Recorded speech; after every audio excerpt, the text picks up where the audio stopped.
Hi, and welcome again today. It's a Friday, yes, and we're so glad you came and spend some time with us today.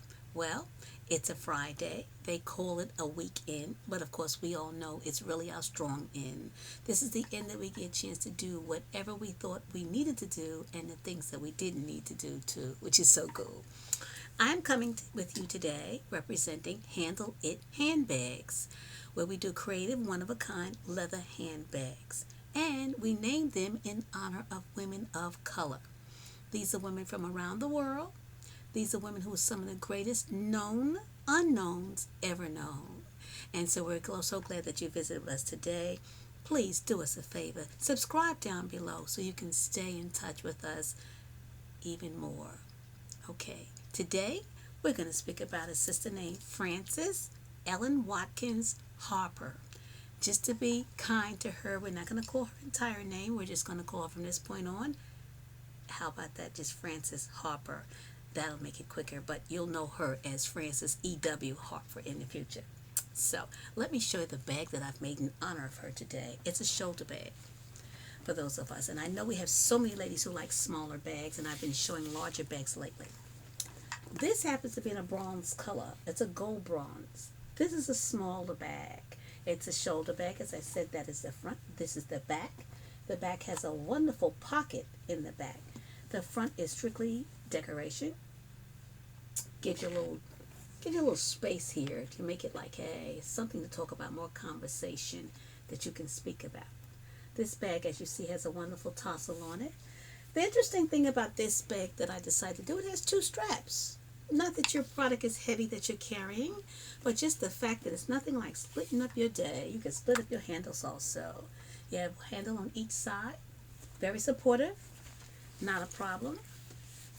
The bag can be carried anyway, of course, across your shoulder, on your shoulder, or however you want to carry it. See that? That bag says, look at me. I can be carried too. How wonderful. It's a great bag. It's a great color. If nothing else you like about it, it's a hot bag. I like everything about it, however. Well, once I take out the stuffing out of the bag, you will be able to see that the inside of the bag is lined in the exact same color as the exterior of the bag, in a fabric, of course. That's the interior. The bag, as usual, had two pockets inside of it. It's a cool bag. It's a small bag. It's a short bag. It's a bag for those who like that. But it's a fun bag. It's a conversation piece. Love it. Of course, it's 100% leather. How could you ask me that? That's nice if you're asking anyway. Yes, this is 100% leather, and it always is. Very attractive bag.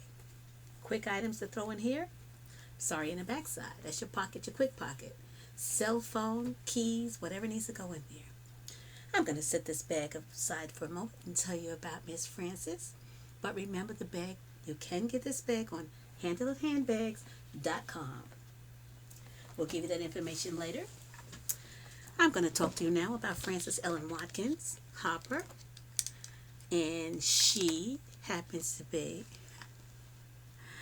among those that setting the pace for women like Frances E.W. Harper, a leader in anti-slavery and suffrage movements. She became an internationally recognized journalist in the 19th century, most prolific African-American novelist, and America's best-loved African-American poet known as the Bronze Muse. I like that. So, excuse me. She was born Frances Ellen Watkins in 1825 to a Baltimore, Maryland family of free black people. Harper was schooled at a prestigious academy of Negro youth in Baltimore. She studied Greek, Latin, and the Bible. What a combination, right? Her education, excellent for a woman of any color or class at the time, provided a strong foundation for her life's goals of promoting high moral purpose and dedication to a social service. But after graduation, she could only find work as a babysitter and a seamstress. Wow. In 1850, Harper chose to accept a teaching position in Ohio. She became the first female faculty member of a Union seminary. which later merged with Wilberforce University, we most know about, the nation's first historically black institute of higher learning.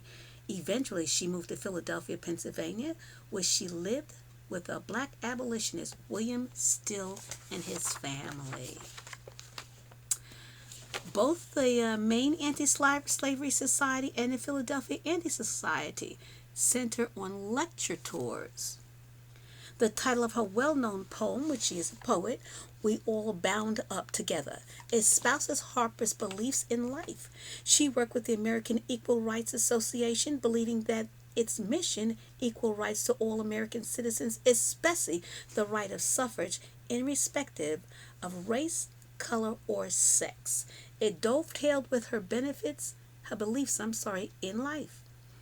In 1867, however, she found herself out of harmony with her counterparts, Elizabeth Cady Stanton, Susan B. Anthony, and other white feminists who used racist and disparaging remarks about black men in their fight to stop the passage of the 15th Amendment.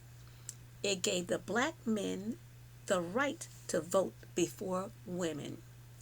Harper chose to side against the white women. Although she believed in equal rights for all, she could not stand in the way of progress for black men. Harper, she worked tirelessly for women's rights up until her death in 1911, and she belonged to or helped establish more than 7 clubs or organizations that advocated the advancement of women, including the American Women's Suffrage Association, the Universal Peace Union, the National Association of Colored Women, and the National Colored Women's Congress. She made an indelible mark on the black women's fight for equal rights. Her words resonated across the country, and her leadership and her passionate nature motivated a generation of women and had a profound impact on generations of women to come. When we wonder why we fight because someone first fought for us, and now we in turn, we continue the fight. She started it, we continue it, and then our people who come behind us, our next generation, they take it a step further, and that's what it's all about. Protecting us, taking care of us, and raising us up in lights. Again, I reiterate, this is about Frances Ellen Watkins Harper. Very attractive shoulder bag. And we're so glad you stopped in with us today. And we certainly hope you come and enjoy us again another time and pick up some more knowledge about who we are. We appreciate it so much. Again, visit us on handleithandbags.com. Have a wonderful remainder of the day and your weekend. Certainly make it a strong one. Good day.